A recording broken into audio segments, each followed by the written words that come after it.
We are bringing you something a little bit new, our executive news summary, FBI's Russiagate burn bag. A top lawyer for the NSA was fired recently. Blue slip ritual. The BBC. It does not like Israel. So the Federal Reserve did not lower interest rates.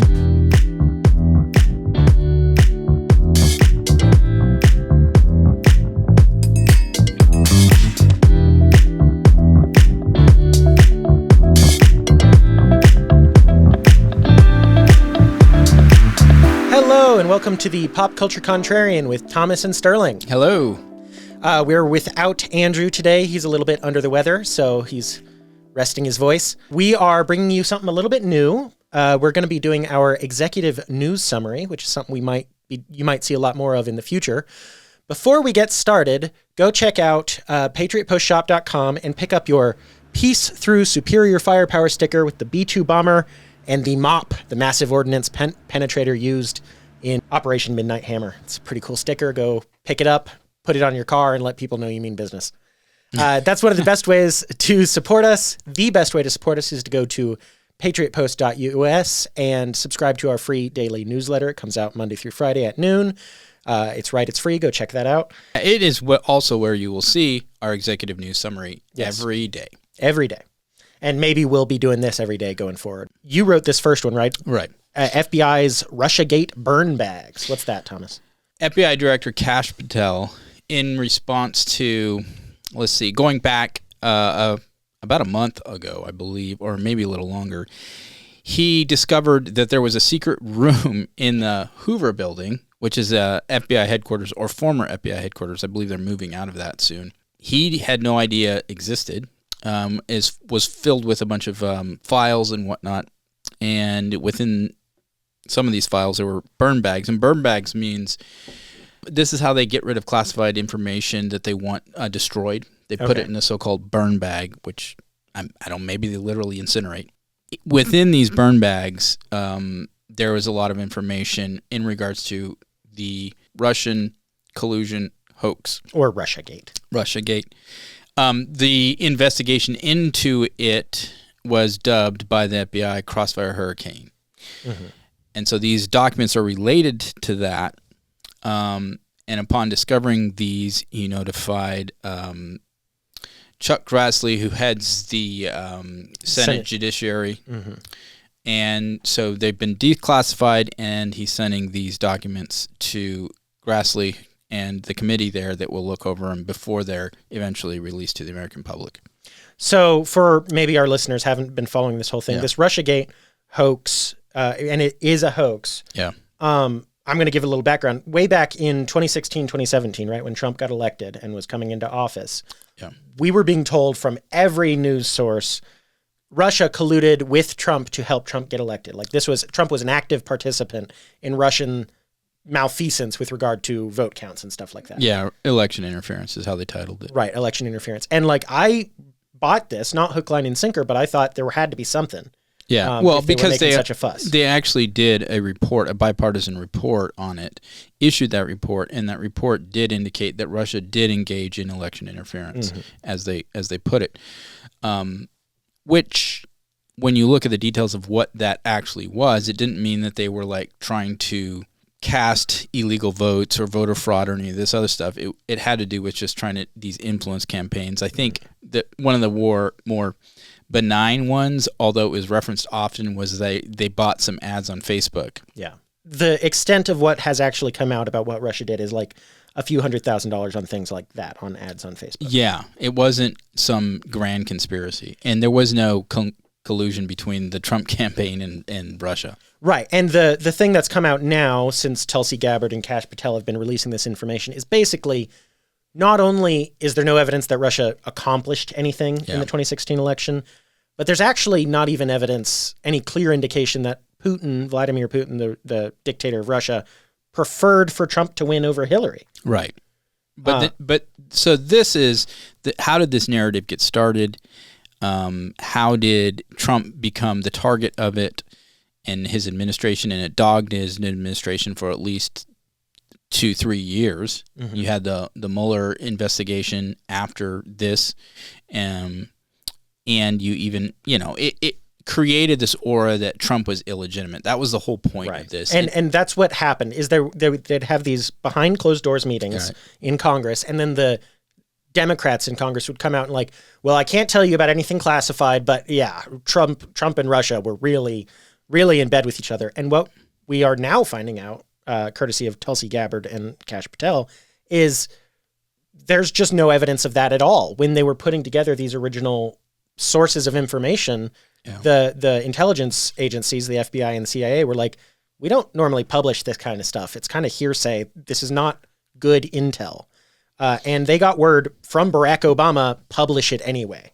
Yeah, that's the allegation, at least from Tulsi Gabbard last week, that there's basically that they have the goods, the record, showing that there was a decision by the Obama administration to effectively take the initial intel report, do a new intel report, and that new intel report was to squarely put the kind of Russia collusion narrative out there and make it as if the intelligence community was believing that, yes, there was this concerted effort to influence the election on behalf of Donald Trump by the Russians, and potentially collusion being a part of it. So this is what kind of launched this whole thing. And so now we're digging into the history of this and the corruption behind it and the figures that were involved in this corruption, which go to the top of the Obama administration. So going back to these burn bags were in a hidden room in the FBI that had been under the control of Democrats. For,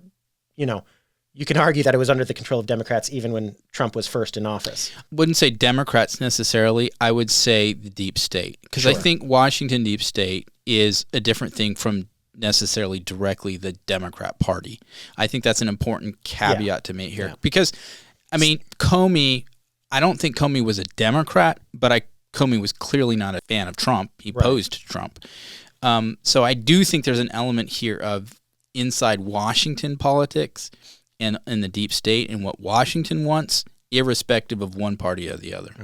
So just because there's these three similar names, there's John Brennan, who's involved in this. There's James Clapper. John Brennan was head of the CIA in the Obama administration. Right. Clapper was head of the Director of National Intelligence. DNI. Comey was head of FBI. Right. And so it's John, James, and James. So it's a little hard to keep them straight. Right. But yeah, basically what seems to be a real actual conspiracy is being uncovered at this point. We talk about different conspiracies, Epstein conspiracy, JFK, RFK, all these conspiracies. This is a real one. And we're finding the smoking guns. Yeah, well, I think this is bigger than Watergate ever was.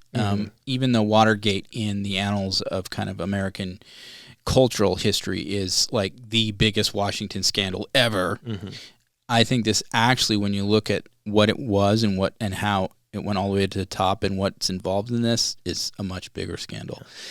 And I'm hopeful that as more information comes out, what it is, what it was, what the intent of it is becoming much clearer and defined, and who's involved. And I think that's why you're hearing stuff about potential criminal indictments and referrals and stuff.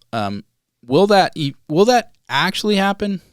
I don't know. Yeah, I mean, we're going to have to see, but it looks pretty hopeful that some justice will happen right now, but that may change.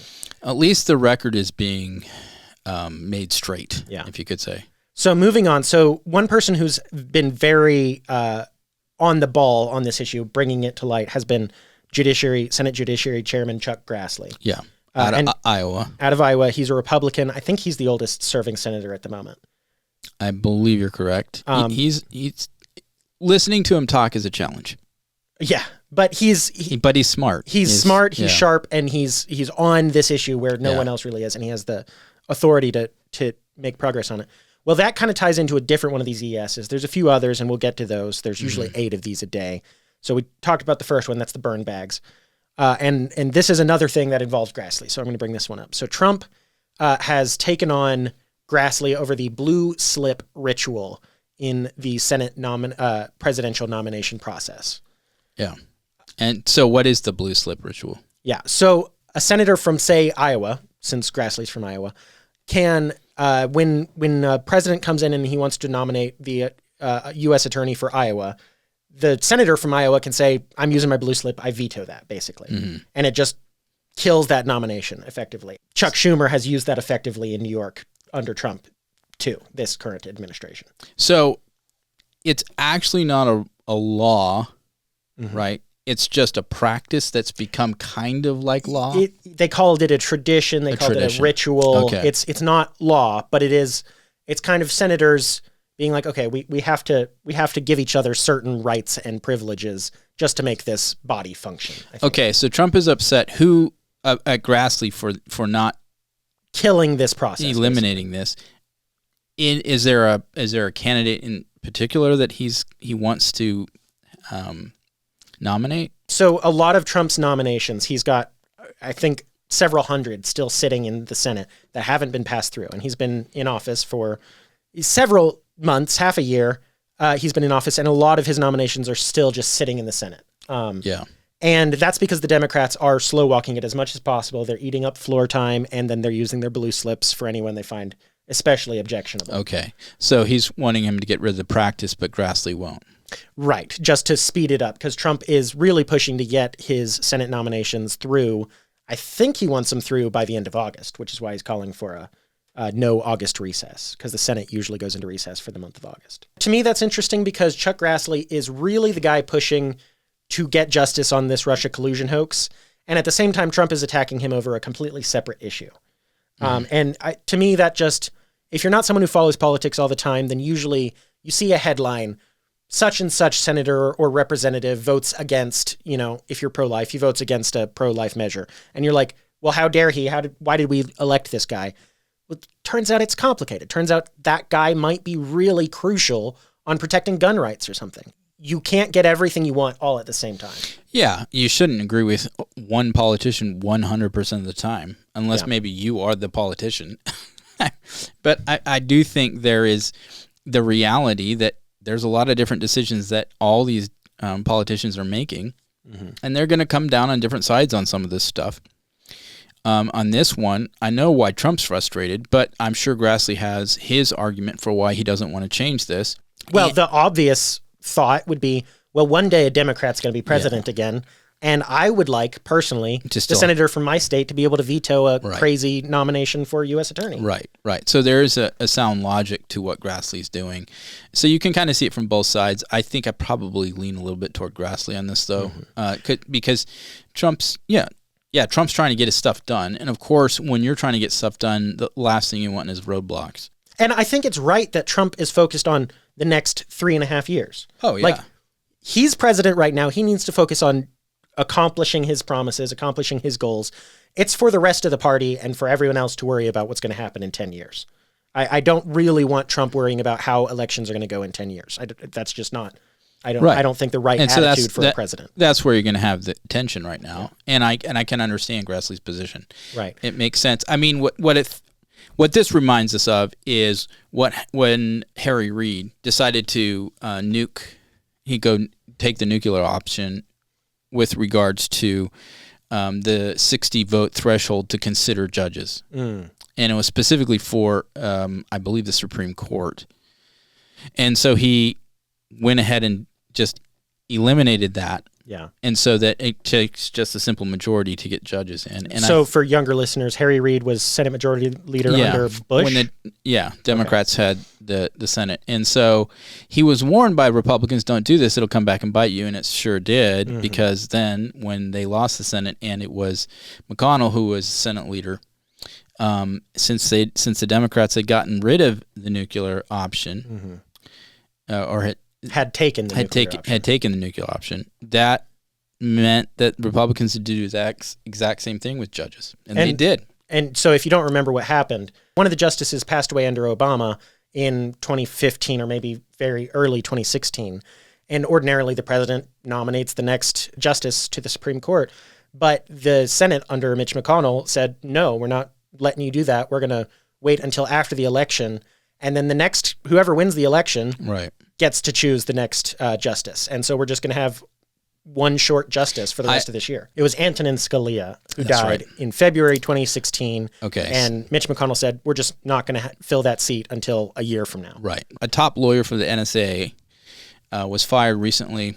April Doss was her name. Evidently, an article came out, I think it was the Daily Wire, who kind of highlighted her and her record of anti-Trump positions she's taken, and the fact that she also worked for a Democrat, a senator from Virginia, Mark Warner, and she worked specifically in regards to, interestingly enough, Crossfire Hurricane or the Russian collusion hoax, and she was working with him in the capacity to try to tie Trump with Russia and somehow him being, guilty of what the Democrats were claiming he was guilty of, which was collusion with Russia to defeat Hillary Clinton in 2016. Doss was fired, and the response to it from Democrats was to say that she was fired because Laura Loomer, who is kind of a right-wing political activist who is ties to the White House, she criticized this lawyer. And Warner's response, interestingly enough and telling, was he was basically blasted as, this is a political move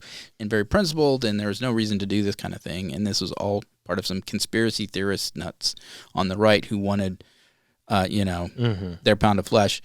And I think that what's come out now, as you dug into it more, is and the fact that she used to work for him, that she has definitely Democrat views, and that anti-Trump views, like she still calls the Capitol riot an insurrection, referred to it as that. I think she was fired for cause. I mean, you want, when you're in your administration, those who aren't going to necessarily be there and try to hamstring the efforts and the agenda of that administration. And so I think in this case, she was found out. Yeah. And you're not supposed to take people who are overtly political and then move them into positions that are supposed to be apolitical within the federal government. The whole idea of apolitical just rings false to me. I don't really believe there are many people heavily involved in the government who are apolitical. Justices of the Supreme Court try really hard, but everyone's political. Yeah, they're to a degree, but there are people who are activists and they're trying to move the politics a certain way, and then there's people who have political opinions. Yeah, but it seems like this person, April Doss, she was very much an activist, and to put it crassly, part of the deep state, I guess. She had worked to hinder and oppose Trump, and so that she's now working within the Trump administration, technically. Yeah, I could see why, if they find out that this is what you've been doing, they would say, sorry, you need to move along. Yeah. And just for the record, the practice of hiring political people to fill the government and then firing them as soon as the next administration comes in goes back to, I'm pretty sure, John Adams and Thomas Jefferson. Oh, yeah. I think it's John Adams who appointed a bunch of people like literally the last night that he was president. And then Jefferson was like, well, I'm just going to fire these people. Yeah. This type of politics has been played since really our founding. The very beginning. Yeah. Yeah. So just to plow through some of these other ESs here before we close out. So the Federal Reserve did not lower interest rates. Trump has been begging, kicking, and screaming for Jerome Powell, the chair, to lower interest rates. And maybe because of that, he's just refusing to do it, because a lot of people say it's very important that the Federal Reserve is independent from the presidency. And there's good reason for that. They never seem all that independent under a Democrat. I think there's a lot of politics at play here, perception politics for sure.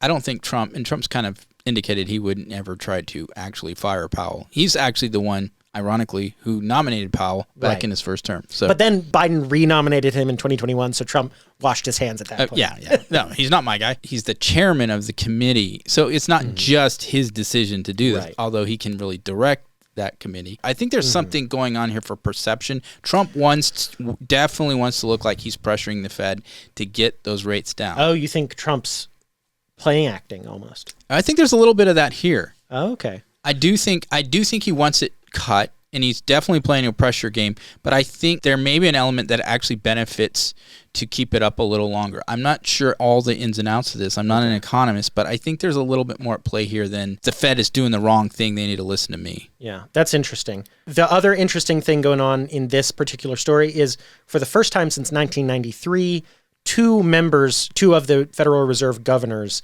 voted against the majority. So there were 11 people voting this time because one person was absent. There's supposed to be 12. And 2 people voted no and 9 people voted yes. Normally, they try to go for unanimity or one dissenter at most. So that's interesting. These 2 dissenters are probably agitating to replace Jerome Powell when his term runs out. That's something I've heard. There's nothing to confirm or deny that, but that's probably kind of why they're positioning themselves this way. That may even be actually the angle. Yeah. Not so much as do what I want now, but more of, so when it comes time for me to nominate my guy, I've got all this ammunition already developed against Powell. Sure. You want to do another one of yours real quick, Yeah. and then I'll do one last one maybe? The BBC, it does not like Israel. And we found that out because an internally leaked memo, evidently, the story was broken by The Spectator there in the UK. The Spectator's great, by the way.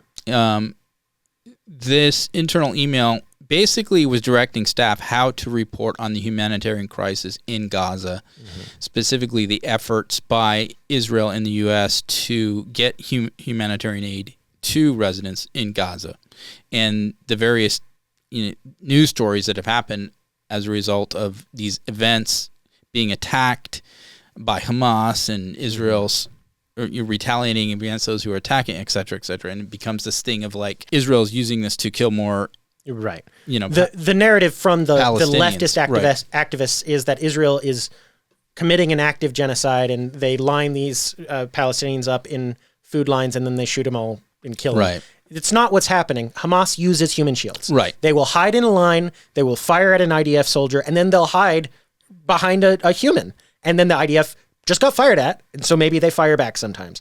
But really what's happening is every time food gets brought into Gaza, Hamas seizes it, and then they actually manufacture scarcity among the rest of the Gazan population, and they use that to maintain their power and recruit more people to fight for them. Yeah, under Hamas-connected NGOs, that's kind of been what has happened in the past. And so Israel and the U.S., U.S.-backed Gaza Humanitarian Foundation, or GHF, it's known as, has been the mechanism by which the U.S. and Israel has been trying to get humanitarian aid to the Gazans. The narrative that the BBC is basically saying, they're a bunch of amateurs, they don't know what they're doing, it's not working, people are starving. Even the New York Times had to pull that image and admitted it was fake news. By the way, I wrote an ES on that yesterday. Right. Their admission of guilt was anything but. Yeah. It was, we used the wrong image, but believe what we're telling you because it's true, and Israel's really, really bad. Right, the image of a very skinny, starving child. Yeah. That was supposedly a result of this humanitarian crisis, which is inaccurate. That's not what the image he had previous health conditions that caused him to be malnourished. Yeah. This exposes the BBC, which is a UK state-funded news organization. It's supposed to be, impartial in how it presents the news, and this obviously is not the case. They have an agenda, and they're telling everyone the U.S. and Israel are incompetent at best in trying to get aid to the Gazans, which is not true. And promotes the narrative that Hamas wants out there, which it's... The left media has been basically a propaganda wing for Hamas for my lifetime, essentially. They just buy whatever Hamas puts out, hook, line, and sinker. Yeah, this has been a developing... It's just the mask... I feel like this is the mask being taken off of like the BBC. Yeah. There's so much more to say on Israel and Hamas. Yeah. One last one, and then you'll have to read the ES to get the rest of the stories that we didn't get to. Canada just announced that they're going to recognize, along with the UK and France, a Palestinian state. Right. If the Palestinian Authority, which has very little authority, does certain things, then they're going to recognize the Palestinian state here in September. And Trump's like, that's rewarding Hamas for committing terrorism. We're not going to do that. Canada, you're going to have to work really hard to get a trade deal if you're going to do that. And it's probably not going to happen. So what is the implications for that for Canada if they go forward with this? So the majority of their exports go to the U.S. If their exports are suddenly under a 15%, 20%, 25% tariff, that's going to be horrible for their economy. Right. More than most countries, Canada relies on the U.S. Right. So that's a pretty big threat from Trump. Did he outline what percentage of tariff they would be facing if they did this? I don't have that number here. He has outlined that in the past, but Okay. they're in the middle of negotiations. So really, Right. almost anything could happen because the deadline is actually tomorrow. So there might be news on that before this episode comes out. South Korea made the trade deal with Trump. They're going to invest $350 billion where Trump tells them to, and $100 billion on liquid natural gas and other energy sources. That's pretty cool. U.S. products there will have 0 tariffs, and South Korean products here will have 15% tariffs. And so he did a deal with Pakistan that is going to help Pakistan develop their oil reserves and actually start producing oil.